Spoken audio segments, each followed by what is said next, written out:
अस्सलाम वालेकुम स्टूडेंट्स, एक और लेक्चर के साथ आपके साथ आसान केमिस्ट्री में आपको शामिल कहते हैं। आज का हमारा टॉपिक है chemical properties of acid and bases. Chapter 10 class 10 acid basis and salts. तो उसकी जनरल कैरेक्टरिस्टिक्स आपने पढ़ ली थी चैप्टर के शुरू के अंदर, जो आपने एक टेबल के अंदर पढ़ी थी, और आज हम डिस्कस करनी है यहाँ पे उसकी केमिकल प्रॉपर्टीज।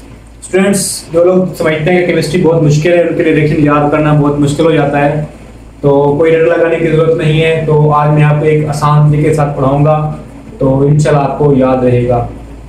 तो एसिड्स और बेसिस के केमिकल रिएक्शन जो होंगे अभी आपकी 10th क्लास में होंगे, या उसके बाद आप कह लें कि फर्स्ट ईयर सेकेंडरी में होंगे, तो वहाँ तक जाने के लिए आपको ये चंद बेसिक चीज़ें आपकी स्ट्रॉन्ग होंगी, तो आपको इंशाल्लाह केमिस्ट्री पढ़ने में मज़ा आएगा।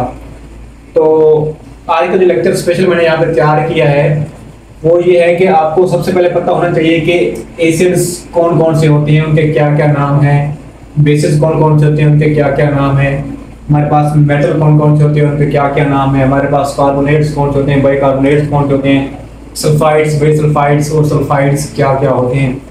आपके इस चैप्टर 10 के अंदर ये जो 3 4 5 चीज़ें हैं ये आपके लिए बहुत इंपॉर्टेंट होने वाली हैं। तो आपने सबसे पहले क्या करना है कि इन तमाम चीज़ों को जो मैं आपको एक तरीके के साथ बताऊंगा, आपने उसी तरह इनको याद कर लेना है, और उसके बाद आपने उनको याद करने के बाद आप जब हम इसके फर्दर लेक्चर में जाएंगे तो आपका लेक्चर आपको फुल समझ आएगा, आपके लिए उसको याद करना आसान होगा। यहाँ पे आपको कोई रिडल लगाने की जरूरत नहीं पड़ेगी। चलें, बगैर किसी वेट किए अपने लेक्चर की तरफ चलते हैं। तो हमारा मेन टॉपिक क्या है कि chemical properties of acid and bases. तो इसमें आपके पास एसिड्स कौन से होते हैं, कोई से 2 से 3 एसिड आपने याद कर लेने, नहीं तो एक ही काफ़ी है।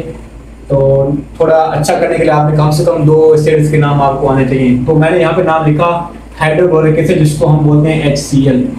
सल्फ्यूरिक एसिड, ये आपने पहले पढ़ा हुआ है, इसका फार्मूला होता है H2SO4 सल्फ्यूरिक एसिड।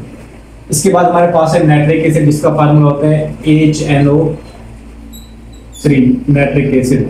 ठीक है, तो ये आपने याद कर लेना है। इसी तरह इनके नेम भी आपको आने चाहिए और इनके फार्मूले तो सबसे पहले आपको आने चाहिए। इसके बाद हमारे पास कुछ बेसिस होते हैं, जिसका हमारे पास है सोडियम हाइड्रोक्साइड, जिसका फार्मूला होता है सोडियम OH को क्या बोलते हैं, हाइड्रोक्साइड। हाइड्रोजन की वजह से इसको बोलते हैं हाइड्रो, ऑक्सीजन की वजह से इसको ऑक्साइड, और ये क्या है, सोडियम, ये एक मेटल है, तो सोडियम हाइड्रोक्साइड।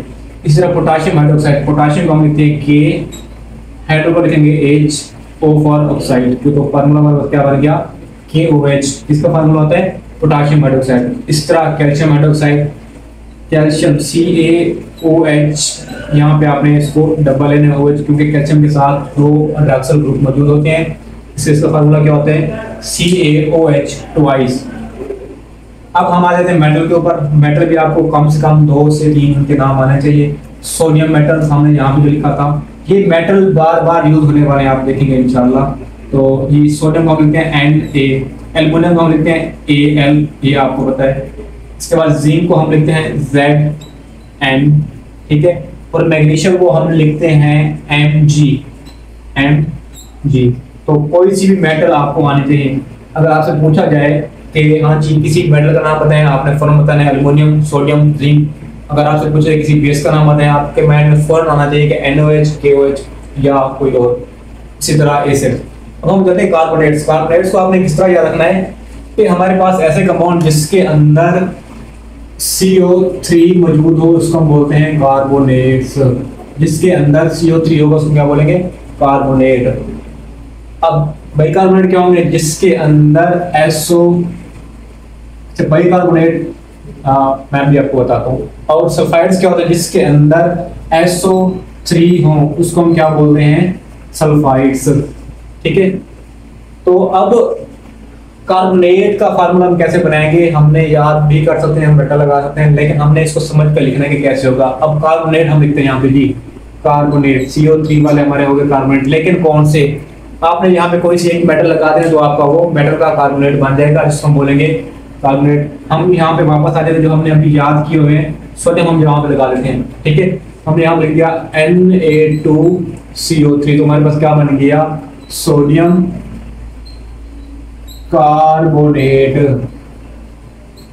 ठीक है, फिर हम इसी तरह CO3 वैसे कर देते हैं और मेटल को हम चेंज कर देते हैं, ठीक है। सोडियम जब हम लगा देते हैं, जिंक लगा देते हैं, ठीक है।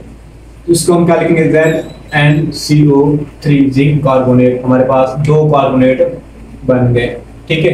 या आप ऐसा भी कर सकते हो कि पहले ग्रुप से आप इसके साथ कुछ और लगा सकते हो, K2 लगा सकते हो, सोडियम आपने लगा दिया K2CO3, ठीक है, पोटाशियम कार्बोनेट। तो ठीक है, क्योंकि मैंने ये 2 वाले इसलिए किया ताकि हम यहाँ से इसके बाइकार्बोनेट आसानी से बना सकते हैं। अब बाइकार्बोनेट आपने कैसे बनाना है, बाइकार्बोनेट का मतलब होता है, बाई का मतलब होता है 1, कार्बोनेट वही होगा, लेकिन इसके अंदर जहाँ पे हमने Na के साथ 2 लगाए उसके साथ आपने क्या लगाना है, एक हाइड्रोजन लगाना है, ठीक है। अब देखें हमारे पास यही जो था Na2CO3, Na2CO3। अब हम यहाँ से एक सोडियम निकाल के उसकी जगह पे एक H लगा देते हैं, तो हमारा क्या बन गया, सोडियम कार्बोनेट, ठीक है। NaHCO3 हमारा क्या बन गया, सोडियम कार्बोनेट। अगर इसी तरह हम पोटाशियम वाला बनाए तो क्या आएगा, K2CO3 अगर है, हम यहाँ से एक K के निकाल के उसको इसकी जगह क्या लगा देते हैं, H, तो क्या बन गया, KHCO3 पोटाशियम बाइकार्बोनेट। तो हमारे पास बाइकार्बोनेट, जहाँ पे बाई का वर्ड आएगा उसका मतलब है कि उसकी जगह पे एक हाइड्रोजन मौजूद होगा उसके अंदर। अब ये सिंपल कार्बोनेट है और ये क्या है, H होगी, तो इसका मतलब क्या है, बाइकार्बोनेट। इसी तरह सल्फाइड्स SO3 वाले क्या होते हैं हमारे पास, सल्फाइड, ठीक है। अब यहाँ पे सल्फाइड के साथ आप पीछे कोई मेटल लगाते हो, वही उसी तरह इस तरह हमने कार्बोनेट के अंदर लगाया, हम यहाँ पे सोडियम लगा देते हैं, ठीक है। Na2CO3 क्या बन गया, सोडियम सल्फाइड, क्या बन गया, सोडियम सल्फाइड। अच्छा, इसी तरह इसी से हम अगर इसका बाइकार्बोनेट बनाए तो क्या बनेगा, Na, एक Na निकाल लिया, यहाँ पे इसकी जगह पे H, फिर SO3, तो क्या बन गया हमारे पास, सोडियम बाइसल्फाइड, ठीक है। इसी तरह अगर हम सोडियम की जगह पे कुछ और लगा लें, अच्छा ये इसका सल्फाइड हम सोडियम जब हम लगा देते हैं, कैल्शियम लगा देते हैं, ठीक है। अच्छा हम जिंक लगा देते हैं, चलें ZnSO3, ये क्या बन गया हमारे पास, जिंक सल्फाइड, ठीक है। तो मतलब कि इसमें से आप बाइसल्फाइड नहीं बना सकते क्योंकि यहाँ पे एक है, तो जो यहाँ पे 2 वाला होगा, 2 मेटल मौजूद होंगे, इस एक मेटल को निकाल के हम उससे दूसरा बाइसल्फाइड बना सकते हैं, ठीक है। ये हमारे पास हो गए बाइसल्फाइड्स। इसका नाम हम लिख सकते हैं कि सोडियम बाइसल्फाइड। SO3 वाला हमें पता है कि क्या होते हैं, सल्फाइड होते हैं। इसी तरह CO3 वाले हमारे पास कौन होते हैं, CO3 वाले हमारे पास होते हैं कार्बोनेट्स, ठीक है। इसी तरह हम इसको देख सकते हैं। इसके बाद आते हैं सल्फाइड, ठीक है। सल्फाइड सिंपल S वाले को हम क्या बोलते हैं, सल्फाइड। इसके साथ में हमने एक मेटल लगा दें, इसका हम कहते हैं Fe। हमने Fe लगा दिया तो ये क्या बन गया, आयरन सल्फाइड, ठीक है। इनको आपने अच्छी तरह से याद कर लेना है। इसके बाद हम देखेंगे कि इसका रिएक्शन इसके साथ करेंगे, इसका रिएक्शन उसके साथ, इसका रिएक्शन उसके साथ, तो वो हमारी हेडिंग के साथ हम चलेंगे इंशाल्लाह, तो आपको बेहतरीन होकर समझ आएगी।